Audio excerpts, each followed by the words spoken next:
Ça y est, je l'ai vu, je l'ai enfin vu. Et très honnêtement, à un moment, je me suis dit que ce film, je ne le verrai jamais au ciné, qu'il ne sortirait jamais dans les salles, mais plutôt sur une de ces innombrables plateformes de streaming. Y a qu'à voir le récent exemple avec Mulan pour se dire, ouais, bah vu la situation depuis quelques mois, je pense que tous les distributeurs vont balancer leurs films sur les plateformes de streaming et fuck les salles de ciné. Et ce film dont je vais vous parler aujourd'hui, mais il était attendu depuis tellement de temps, j'irai pas jusqu'à dire qu'il s'agit du film le plus attendu de cette année 2020, année qui a bien fait mal aux salles de ciné quand même. Alors que pourtant, même durant cette période de pandémie, on a eu droit à des films très intéressants. Qu'il s'agisse de films français comme par exemple La Nuit Venue, ou encore de films plus anciens qui sont ressortis dans les salles pour l'occasion, comme par exemple Akira, qui est 30 ans après sa sortie, toujours une putain de claque visuelle et une leçon d'animation. Et volontairement, je ne précise pas d'animation japonaise.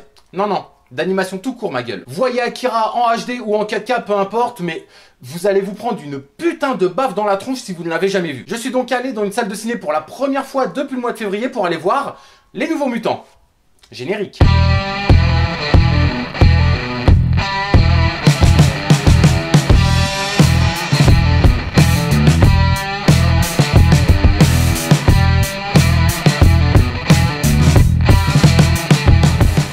Oui, je sais, la vignette est un tantinet putaclic, mais honnêtement, Tenet, c'est pas le film que j'attendais de ouf vu les différentes bandes annonces. Je me disais juste qu'effectivement, j'irais le voir, que ça pourrait être sympa. Sauf que tout le battage auquel a eu droit le film sur les différents réseaux sociaux, en mode « Oh, c'est le film qui va sauver les salles de ciné !» Eh ben moi, ça m'a juste gonflé. En quoi un seul film peut sauver l'ensemble des salles de ciné? Hein? Parce que c'est réalisé par Christopher Nolan? Qu'est-ce que j'en ai à foutre? C'est pas parce que t'as réalisé des putains de bons films par le passé que ça va forcément être le cas dans l'avenir. Alors même si j'adore plusieurs de ses films, notamment Memento et Interstellar, eh ben Nolan n'est pas le Christ qui va sauver l'industrie, sachez-le. Et petit message à l'attention des fanboys qui attendaient la sortie de Tenet pour pouvoir reprendre les vidéos sur leurs chaînes respectives. Ouvrez votre esprit et cessez de penser blockbuster pour faire des vues, des likes et demander des participations financières à vos abonnés. Tout ça pour leur servir du contenu qui concrètement, et selon moi, ne se démarque pas du tout de l'ensemble du YouTube Game Cinéma. Ouvrez votre esprit et votre culture cinématographique. Peut-être que ça rapportera un petit peu moins de vues, mais ça vous apportera en crédibilité. Voilà, c'était mon petit coup de gueule, et avant de passer aux 3 mots définissant Les Nouveaux Mutants, petit synopsis des familles. Dani, jeune mutante dont on ignore encore le pouvoir, se retrouve enfermée malgré elle dans un institut après que son peuple ait été décimé par une créature maléfique. Un institut chargé de recueillir des mutants venant de découvrir leur pouvoir, dans le but de contrôler ces derniers et de ne pas être un danger pour autrui, ou pour eux-mêmes. Et très rapidement, on sent que quelque chose cloche dans cet établissement. Les pires cauchemars de nos jeunes pensionnaires qui prennent vie dans les murs de cet institut. Pourquoi? Comment? Qu'est-ce qu'on mange à la cantine ce midi? Tant de questions qui trouveront des réponses dans cette production que je m'en vais critiquer de ce pas. Et pour info, à midi, ça sera des choux de Bruxelles. Ouais, je sais.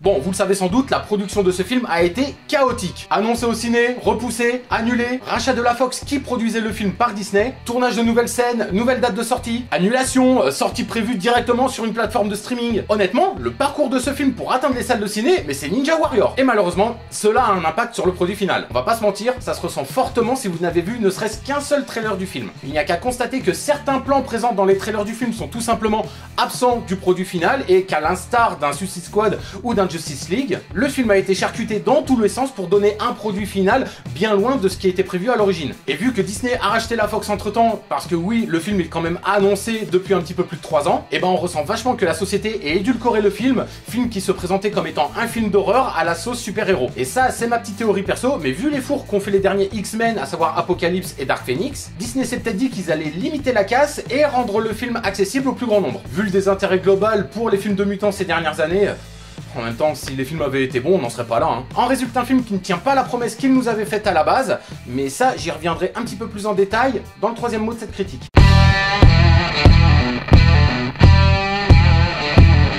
Car bien que Les Nouveaux Mutants ne soit pas le film qu'on nous ait promis, il faut tout de même reconnaître que le projet est intéressant. À savoir proposer un huis clos super-héroïque à l'ambiance horrifique, je sais pas, mais sur le papier, je trouvais ça super alléchant. Sauf que, bien que l'aspect horrifique ne soit pas réellement prononcé, il n'en demeure pas moins que de s'intéresser à la psychologie de personnages venant de découvrir leur pouvoir est quand même une idée assez novatrice. Je veux dire, de mémoire, je ne me rappelle pas qu'un film de super-héros ait déjà traité le sujet des effets physiques et mentaux de la découverte de super-pouvoirs, ainsi que des conséquences, car bien évidemment, une grande partie du film tourne autour de cette thématique. L'acceptation des pouvoirs, s'accepter soi-même, bla bla bla. Non, le message par le passé, c'était plutôt le mutant qui s'assume et qui s'accepte, mais qui est quand même rejeté par l'homo sapiens.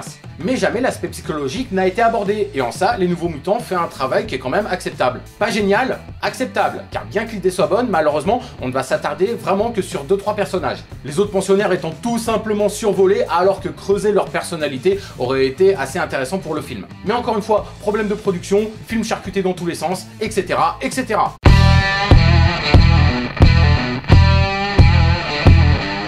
Malgré de très bonnes intentions qui auraient pu amener un renouveau en quelque sorte des films de mutants, bah le film Les Nouveaux Mutants est décevant. Décevant car, suite à de nombreux problèmes de production encore une fois, le film se retrouve tout simplement le cul entre deux chaises.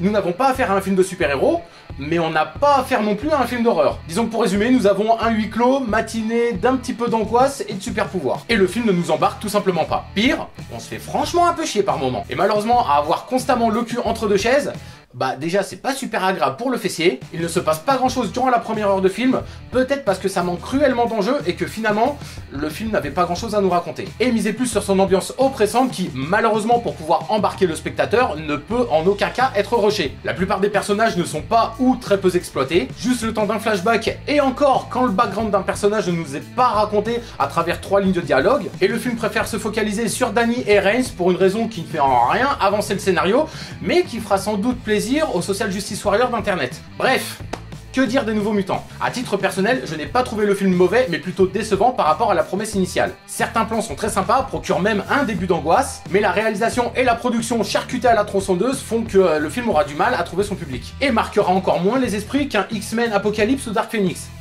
Et ça, franchement, faut le faire. Ce qui, moi, personnellement, ne m'empêchera pas de le revoir une deuxième fois pour l'aspect psychologie des personnages. Et aussi et simplement parce que, bah putain, je pensais ne jamais le voir, ce film. Voilà, sur ce, pouce en l'air, partage sur les réseaux sociaux, etc., etc. Et sur ces bonnes paroles, on se dit à la prochaine. Tchuss.